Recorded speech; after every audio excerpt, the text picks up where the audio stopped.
శాంతి, late అవుతుంది, షాప్కి వెళ్ళాలి. క్యారేజ్ పట్రా. వస్తున్నానండి. నానా, కాలేజ్ ఫీజు కట్టాలి, గుర్తుందా? గుర్తులేకే గుర్రం గుడ్డిదైనా గాని దానా తప్పదు కదా.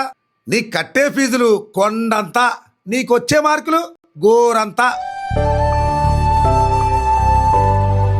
నీ కోసం ఖర్చు పెట్టిన డబ్బులతో 4 గేదెలు కొనుక్కుంటే లక్షలు సంపాదించేవాడిని.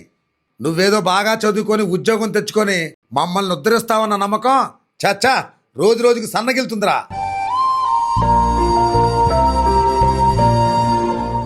ఇదిగోండి క్యారేజ్ ఇక్కడ పెడుతున్నాను మీది. వీడేడి? అరే నాన్న, లంచ్ బాక్స్ తీసుకెళ్ళరా. నాకేం వద్దులే అమ్మా, తెలియక అడుగుతున్నాను. నేను మీకే పుట్టానా లేదంటే ఎక్కడైనా తీసుకొచ్చి పెంచుకుంటున్నారా? అదేంట్రా అలా మాట్లాడుతున్నావు? లేకపోతే ఏంటమ్మా, నాన్న నన్ను అస్తమానం తిడుతూనే ఉంటాడు. ఆయన మాటలు పట్టించుకోకరా, ఆయన అంతే. ఇదిగో ఈ బాక్స్ తీసుకెళ్ళు. నాకేం వద్దులే. అరే అన్నం తీసుకెళ్ళరా.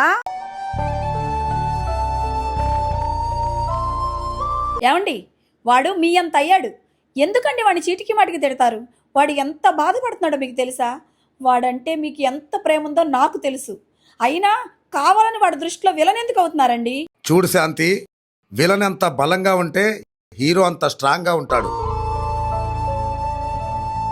ఏ తండ్రైనా కొడుకు మీద కొండంత ప్రేమను గుండెల్లో దాచుకొని పైకి మాత్రం కోపంగా నటిస్తాడంతే. ఎందుకంటే వాడి భవిష్యత్తు బాగుండాలన్నదే నా ఆలోచన. దానికోసం నా కొడుకు దృష్టిలో నేను విలనైనా పర్వాలేదు, కానీ వాడు మాత్రం జీవితంలో హీరో అవ్వాలి. అదే తండ్రిగా నా కోరిక. నానా మన ఎదుగుదలలో కంటికి కనిపించని పిల్లర్ లెక్కుంటాడు. మనకు కష్టం వస్తే ఆ కష్టం మీద పోరాడే సోల్జర్ లెక్కుంటాడు. మన అవసరాలను తీర్చడానికి నిత్యం పరుగులు తీసే రన్నర్ లెక్కుంటాడు.